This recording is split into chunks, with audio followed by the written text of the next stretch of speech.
6월 17일 하나님 말씀을 함께 묵상하겠습니다. 오늘은 고린도전서 8장부터 10장까지 말씀으로 함께합니다. 앞서 우리는 고린도 교회가 직면했던 문제들에 대해 살펴보았습니다. 교회 안에서 분열이 있었고 음행과 도덕적 혼란의 문제가 있었습니다. 하나님께서는 사도 바울을 통해 교회의 실제적인 문제들에 대한 답을 주셨습니다. 그리고 이제 8장부터 10장까지의 말씀은 고린도 교회 안에서 또 다른 논쟁거리였던 우상에게 바쳐진 제물을 먹을 수 있는가 라는 문제를 다룹니다. 이 문제는 단순히 음식에 관한 것이 아니라 신앙의 자유와 사랑, 그리고 교회 공동체의 덕을 세우는 문제로 이어집니다. 고린도는 우상 숭배가 만연한 도시였습니다. 시장에서 파는 고기 대부분이 신전에 바쳐졌다가 나온 것들이라고 할 정도였습니다. 고린도 사람들은 아무런 거리낌 없이 신전에서 나온 음식들을 먹고 마시며 즐겼죠. 그러나 예수님을 믿게 된 성도들은 우상 숭배의 죄를 알게 되었습니다. 그들은 우상에게 바쳐진 음식을 먹어도 되는가 라는 현실적인 고민에 부딪혔습니다. 하나님께서는 분명 여호와 하나님 외에 다른 신들을 내게 두지 말라 명령하셨습니다. 오직 하나님만이 찬양받기 합당하신 하나님이십니다. 거짓 신인 우상에게 절하고 숭배하는 것은 하나님께서 가장 미워하시는 죄입니다. 우상 숭배에 사용되었던 음식을 피하고자 했던 고린도 성도들의 열심은 바르고 귀한 것이었습니다. 그런데 생각의 방향을 바꾸어 봅니다. 우상은 능력이 있는, 참으로 살아있는 신일까요? 그렇지 않습니다. 고린도전서 8장 4절에서는 우상은 세상에 아무것도 아니며 하나님은 한 분밖에 없는 줄 우리가 아노라 라고 말합니다. 우상은 아무 능력도 없는 존재입니다. 누군가가 집 문간에 붙여놓은 부적을 보면서 그래도 우리 하나님께서 더 힘이 세 라고 생각할 일이 아니라는 것입니다. 부적은 그저 종이 쪼가리일 뿐입니다. 헛된 것에 빠진 사람들의 헛된 믿음의 결과일 뿐이죠. 음식도 마찬가지입니다. 우상에게 바쳐졌던 제물이라고 해서 딱히 부정하거나 문제가 있는 것이 아닙니다. 하나님께서 주신 맛있는 음식을 가지고 헛짓거리를 하는 죄악된 사람들이 있을 뿐입니다. 제사 음식 자체가 우리를 더럽히지도 또 더 거룩하게 만들지도 않습니다. 그러니 우상에게 바쳐졌던 음식을 먹어도 되는가? 라는 질문에 대한 답은 분명합니다. 우상 숭배가 헛된 것임을 분명히 아는 믿음의 사람이라면 그저 음식으로 알고 먹으면 되는 것입니다. 하지만 문제는 고린도 교회의 모든 성도가 이러한 바른 믿음과 지식에 이르지는 못했다는 것입니다. 어떤 이들은 여전히 우상 숭배의 습관과 두려움에서 벗어나지 못했습니다. 믿음이 연약한 이들은 우상의 제물을 먹는 것을 죄로 여겼고 또 누군가 그렇게 하는 모습을 보고 믿음을 잃기도 했죠. 그들은 우상을 위해 바쳐졌던 음식을 먹는 사람들을 부정하다 비난했습니다. 반면에 믿음으로 자유함을 얻었다 주장하는 사람들은 제사 음식을 먹으면 안 된다 라고 주장하는 사람들이 어리석고 또 믿음이 부족하다 비웃었죠. 음식을 먹는 문제가 교회 안에서 갈등의 이유가 되었던 것입니다. 사도 바울은 특히 바른 지식을 가지고 있었던 사람들에게 권면했습니다. 우상의 제물에 대하여는 우리가 다 지식이 있는 줄을 아나 지식은 교만하게 하며 사랑은 덕을 세우나니. 그들의 주장이 옳습니다. 그저 음식일 뿐이니 믿음 안에 자유할 수 있습니다. 그러나 자신의 지식이 옳다고 해서 그것을 자랑하며 믿음이 약한 형제를 무시한다면 그 지식은 오히려 교만이 되고 공동체를 무너뜨립니다. 바울은 너희의 자유가 믿음이 약한 자들에게 걸려 넘어지게 하는 것이 되지 않도록 조심하라고 권면했습니다. 자유를 내세워 자기 뜻대로 행하다가 믿음이 약한 형제자매를 실족시키는 것은 곧 그리스도께서 십자가 대속의 죽음으로 살리신 믿음의 사람을 멸망하게 하는 일, 하나님의 구원의 역사를 회방하는 일이 됩니다. 나는 믿음 안에서 떳떳하다 할지라도 그러한 언행이 누군가에게 큰 상처가 되고 믿음을 잃게 만든다면 그것은 복음의 역사를 가로막는 잘못이 된다는 것입니다.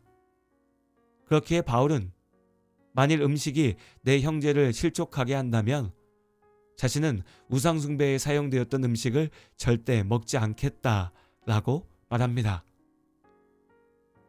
이것은 바울이 흔들림 없이 고수했던 삶의 기준이었습니다. 그는 유대인에게는 유대인처럼, 이방인에게는 이방인처럼, 약한 자에게는 약한 자처럼 다가가 복음을 전했습니다.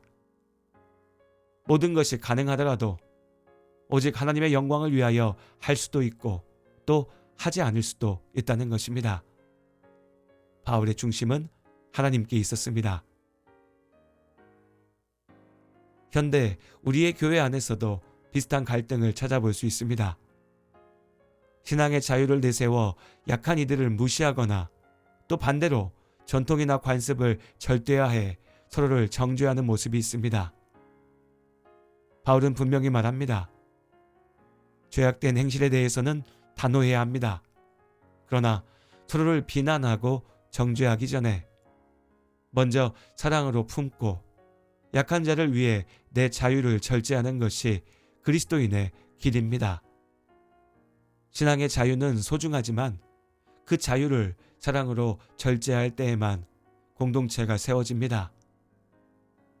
내가 옳다고 주장하기 전에 약한 형제자매를 위해 나의 권리와 나의 자유를 내려놓을 수 있어야 합니다.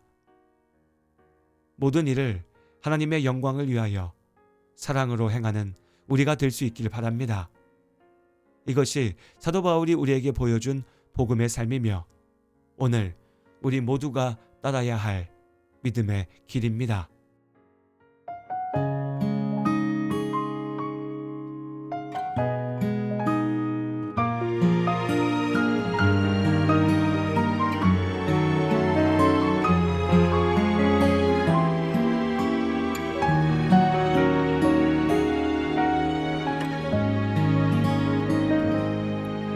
내가 사람의 방언과 천사의 말해도 사랑 없으면 소용없고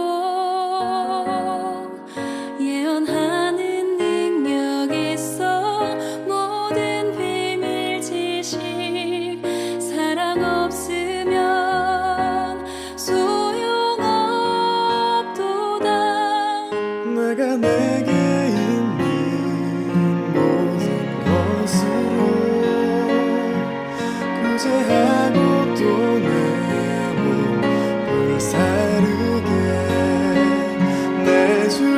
내줄지라도 내게 사랑 없으면 아무것도 아니요.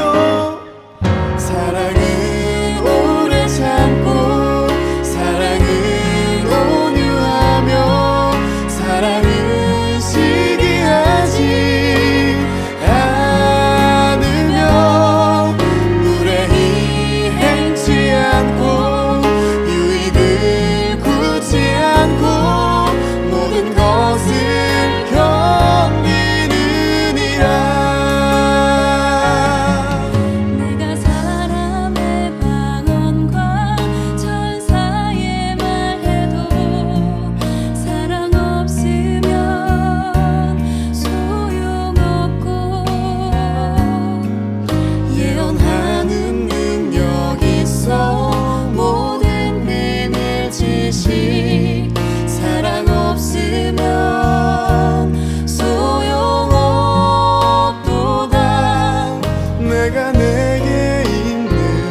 그중 제일은 사랑이라 그중 제일은 사랑